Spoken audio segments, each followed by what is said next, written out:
Good morning, fellas, and welcome back to Me Plays Games, the show with 4 different Google Docs with scripts open and none of them finished. My name is Matt, and a while ago I made a video about Mario Kart 64's shortcut time trial records, but like Mario Kart Wii, there are a handful of shortcuts that can only be done in regular races. Shoutouts to All Ages Gaming for requesting I do this video. He also runs this game, so I'll be linking his YouTube and Twitch in the description. Let him know I sent you.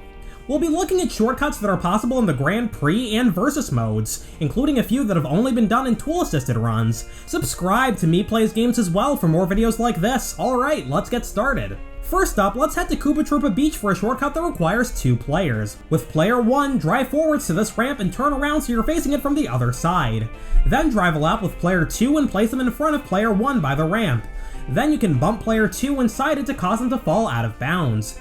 Then if you bump player 2 again while Lakitu drops them back on the track, the game will think there's no ground to put them on, so it defaults to placing them by the finish line.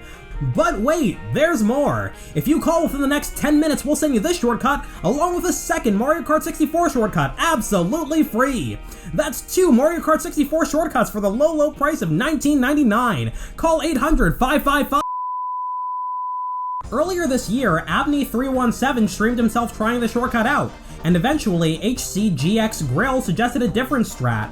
By driving out of bounds near where the ramp is, you'll respawn exactly where you need to be for this glitch. Abney uses a star to boost his speed alongside this glitch to get a lap in under 17 seconds. Today, the world record is 16.43 seconds, a tie between him and All Ages Gaming, the man. Alright, so we've looked at a shortcut that requires 2 players. How about one that'll make everybody ask, why are you hitting yourself? This game's great. This Luigi Raceway shortcut sees you drop into last place to pull triple red shells. Then you can use said shells to launch yourself out of bounds near the finish line. Lakitu will place you down on the other side and you can finish the lap. Of course, now that we've answered why are you hitting yourself, you might be wondering how are you hitting yourself? Normally, red shells are meant to target whoever is in front of you when you throw them forwards, but things get funky since you're facing the other way. Reds are programmed to always move the right way through the track when thrown forwards, regardless of which way you're facing. So by facing backwards and throwing them in front of you, you'll target yourself and you get to take a nice all-expenses-paid trip down to the void. This shortcut isn't actually all that relevant nowadays, since top runners will look to pull triple mushrooms to do half clip 3 times instead. Oh well. It's still used by lower level players though, since the triple red strat is more consistent and easier to pull off. Check out my first Mario Kart 64 video for more info on half clip, by the way. Hey, you guys remember the box art for Mario Kart 8 on the Wii U? The one where Peach is driving backwards? Well, maybe she's looking for shortcuts like this one, so let's leave her be.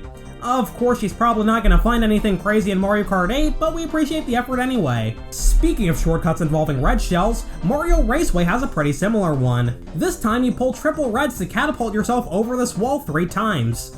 You know what? Red shells are so nice, let's use them thrice. Yup, we've got another red shell shortcut, this time on Royal Raceway. By turning around and throwing a shell at yourself, you can get out of bounds and Lakitu will place you behind the line. Cool. Cool. Calamari Desert has an infamously difficult shortcut called Fence Clip, which you do with a mushroom. Thanks to Grand Prix mode letting you use items other than mushrooms though, you can just jump over the fence by hitting yourself with a green shell. Hey guys, did you know that Mario Kart 64 has a hidden feature that lets you use green shells in time trial mode? I'm lying. But hey, that'd be pretty neat. I'm just gonna hope nobody paused the video and went looking for it online. Let's head to Moomoo Farm where we see the Lakitu effect come into play. In short, when you fall out of bounds, there's a short cooldown period where Lakitu can't pick you up if you fall a second time.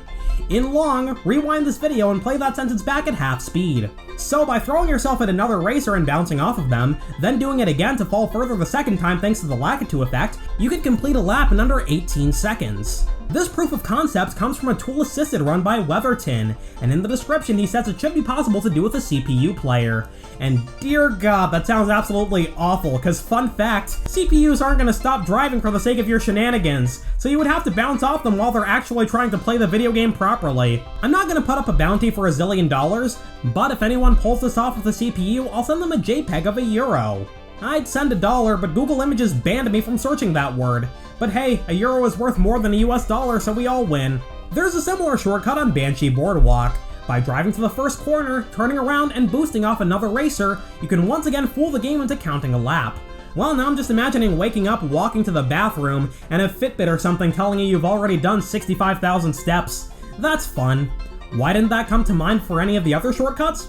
Good question. Anyway, in order for the lap to count, you need to make sure you're off to the right of the actual track until you're behind the line.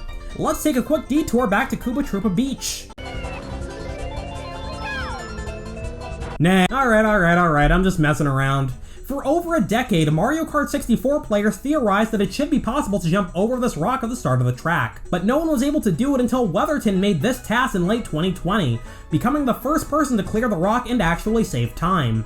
This is difficult because if you don't jump over it cleanly, you'll start tumbling and lose all your speed. This video came out on Christmas. I couldn't come up with a good joke here, so I'll just leave you with that tidbit. Some people have pulled off the shortcut in real time with a second racer and a mushroom, but it didn't save time because of the tumble animation. Hold on to your hats and buckle your seatbelts, fellas, cause we're not done bouncing off other people yet. In Bowser's Castle, you can do a similar shortcut where you land on the bridge behind the line and turn around to finish the lap. Alright, now you can take your seatbelt off. I'd say keep the hat though, you look great. Here's another basically obsolete shortcut. On Rainbow Road, you can skip a huge portion of the track if a heavyweight is in second place. So that's Donkey Kong, Wario, and Bowser. Drive backwards and have them bump you way off into the distance. If you're playing Grand Prix mode, you can only do this shortcut if one of the heavies finishes second on Banshee Boardwalk. This shortcut is obsolete because once again, red shells don't quite work as intended in this game. You can use one on each lap by the starting line to fall for 182 years, and Lakitu will place you back down by the line again, allowing you to complete a lap in 182 years. Just ignore the timer up there. And that'll do it, fellas. Mario Kart 64 has a ton of shortcuts, so it's been a lot of fun learning about them. Leave a comment if you'd like to see me cover other Mario Kart games on the show, and check out my Mario Kart Wii videos as well. Alright, good night fellas, sleep well.